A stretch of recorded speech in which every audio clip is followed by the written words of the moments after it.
Halo, selamat pagi, siang, sore, malam, Pak Niko. Saya Dova dari kelas 11 IPS akan menjelaskan tentang tokoh yang bernama Muhammad Hatta. Jadi, Muhammad Hatta atau yang biasa kita sering sebagai Bung Hatta, ia lahir di Bukit Tinggi, Sumatera Barat pada tanggal 12 Agustus 1902 dan ia meninggal di usianya yang ke-77 tahun, yaitu tepatnya pada tanggal 14 Maret 1980. Seperti yang kita ketahui, Bung Hatta adalah seorang wakil presiden pertama di Indonesia yang memimpin bersama dengan ketuanya yaitu Insinyur Soekarno. Bung Hatta memiliki peran yang sangat banyak dalam menyusun proklamasi kemerdekaan kita, yaitu ia ikut serta dalam menyusun teks proklamasi kemerdekaan bersama Insinyur Soekarno dan Ahmad Subarjo di rumah Laksamada Muda Maida. Selain itu, Bung Hatta juga memiliki peran yang sangat besar, yaitu ia juga ikut turut menandatangani teks naskah proklamasi kemerdekaan bersama dengan Presiden Soekarno. Mungkin sekian penjelasan dari saya. Terima kasih. Tokoh Indonesia yang saya ambil adalah Bapak Soekarno. Menurut saya, sampai saat ini Bapak Proklamator Indonesia ini menjadi salah satu tokoh yang paling dikagumi di Indonesia. Beliau merupakan pesohor di Indonesia, dengan isi pidato yang menginspirasi dan membakar semangat anak-anak muda di masanya. Bapak Soekarno dilahirkan di Surabaya, tepatnya pada tanggal 6 Juni 1901, dengan nama asli Kusno Sosro Diharjo. Beliau merupakan anak yang berprestasi sejak kecil. Bahkan, beliau mampu menguasai begitu banyak bahasa, sehingga dikenal dengan kecerdasannya di mata dunia. Dengan proklamasi kemerdekaan ini, membuat kawannya Muhammad Hatta dinobatkan sebagai wakil presiden pertama di Indonesia. Di luar sosoknya sebagai Bapak Bangsa Indonesia, tidak banyak. Halo, pada saat ini saya akan membahas tentang Sultan Syahrir. Jadi Sultan Syahrir itu lahir di Padang pada 5 Maret 1909. Kehidupan Sultan Syahrir pada saat kecil sangatlah menjadi idaman bagi anak-anak kecil pribumi lainnya, karena kesejahteraan keluarganya yang membuat dia dapat bersekolah di sekolah-sekolah terbaik pada masa itu. Pada saat di sekolah dasar dia bersekolah di ELS, dan pada saat sekolah menengah dia bersekolah di Mulo. Dia menjadi bintang pada saat itu karena kepintarannya dan juga keaktifannya dalam klub debat di sekolahnya itu. Lalu setelah lulus dari sekolah menengah, dia melanjutkan pendidikan perguruan tinggi di Belanda, di Universitas Amsterdam. Dia mengambil fakultas hukum karena hobinya di sana. Dia belajar banyak di sana. Lalu kembali ke Indonesia dan bertekad untuk menggapai kemerdekaan bagi Indonesia. Setelah di Indonesia, dia melakukan banyak hal untuk kemerdekaan Indonesia, misalnya mendirikan dan menakodai partai politik dan juga mendesak kepada golongan tua atau Soekarno dan lain-lain untuk segera memproklamasikan kemerdekaan, dan rasanya itu tidak sia-sia. Indonesia berhasil menggapai kemerdekaannya, tetapi pada saat itu Indonesia sangat belum siap melihat dunia, dan juga masih ada Belanda yang ingin kembali menguasai Indonesia. Sultan Syahrir pun diangkat menjadi Perdana Menteri Indonesia pertama, yang pada saat agresi Belanda itu dia diutus untuk mewakili Indonesia dalam berbagai perundingan untuk menjaga utuhan Indonesia. Lalu pada saat itu juga Sultan Syahrir juga pernah diculik oleh oposisi Persatuan Perjuangan yang tidak puas atas diplomasi yang dilakukannya dengan Belanda yang dikatakan merugikan perjuangan Indonesia. Kemudian Sultan Syahrir meninggal di Swiss pada 9 April 1166 karena sakit yang dideritanya. Terima kasih.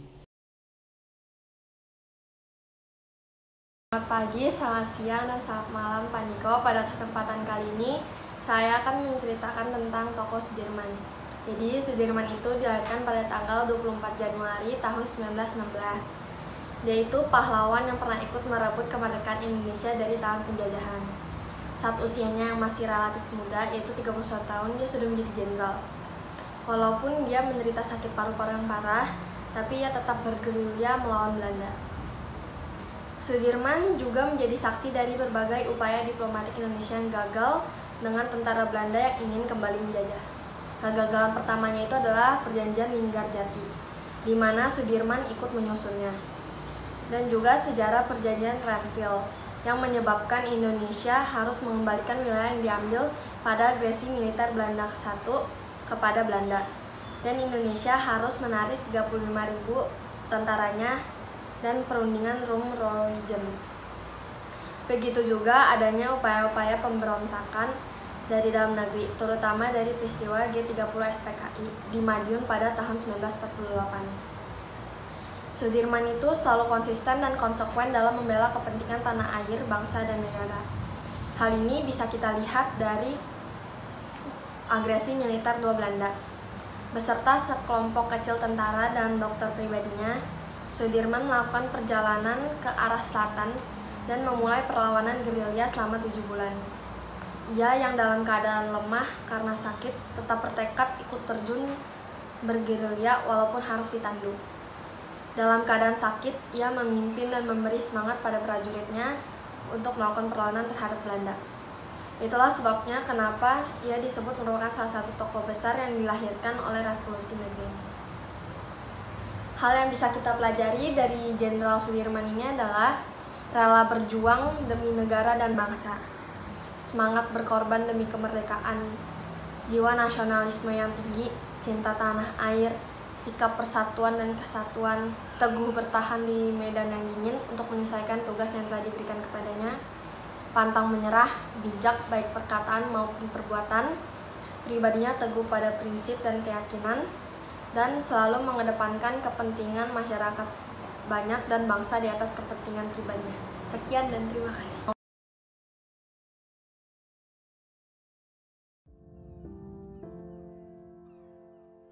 Halo teman-teman sejarah. Pada saat kali ini saya akan menceritakan tentang Donald Izaakus Pandjaitan. Donald Izaakus Pandjaitan lahir di Balige, Tapanuli, 19 Juli 1925. Ia tamat SMA pada saat Jepang masuk untuk menduduki Indonesia. Sehingga pada saat ia menjadi anggota militer, ia ditugaskan sebagai anggota Gyugun di Pekanbaru, Riau, hingga Indonesia merdeka. Ia merupakan salah satu penggerak terbentuknya TNI di Indonesia. Awalnya, ia dengan pemuda-pemuda lainnya membentuk Pemuda Republik Indonesia atau PRI yang diubah namanya menjadi BKR pada tahun 1945 dan berubah lagi menjadi TKR atau Tenaga Kerja Rakyat dan akhirnya menjadi TNI.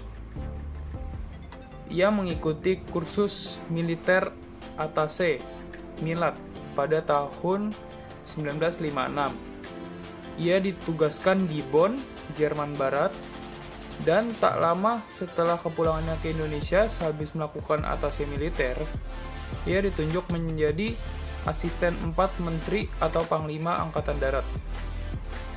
Ia mencatat prestasi tersendiri atas keberhasilannya sebagai jabatannya dengan membongkar rahasia pengiriman senjata dari RRT kepada PKI. Di situ diketahui bahwa senjata-senjata dimasukkan ke dalam peti bahan bangunan yang akan dipakai dalam pembangunan gedung Conevo. Senjata itu diperlukan untuk PKI mempersenjatai angkatan kelima. Asisten 4 menteri atau panglima angkatan darat merupakan jabatan terakhir yang dijabat oleh DI Pandjaitan karena peristiwa G30 SPKI.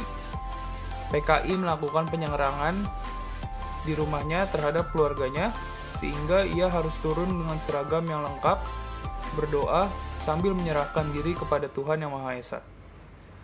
Untuk memenuhi panggilan tugasnya oleh gerombolan PKI dan ditembak mati. Ia mendapat promosi anumerta sebagai mayor jenderal dan diberi gelar pahlawan revolusi. Dari kisah DI Pandjaitan, kita diingatkan bahwa banyak sekali ancaman dan hambatan di dalam hidup kita. Namun kita harus juga mempunyai semangat, keberanian, dan konsisten dalam mencapai cita-cita agar berhasil kelak nanti. Terima kasih, itu merupakan penjelasan saya terhadap DI Pandjaitan.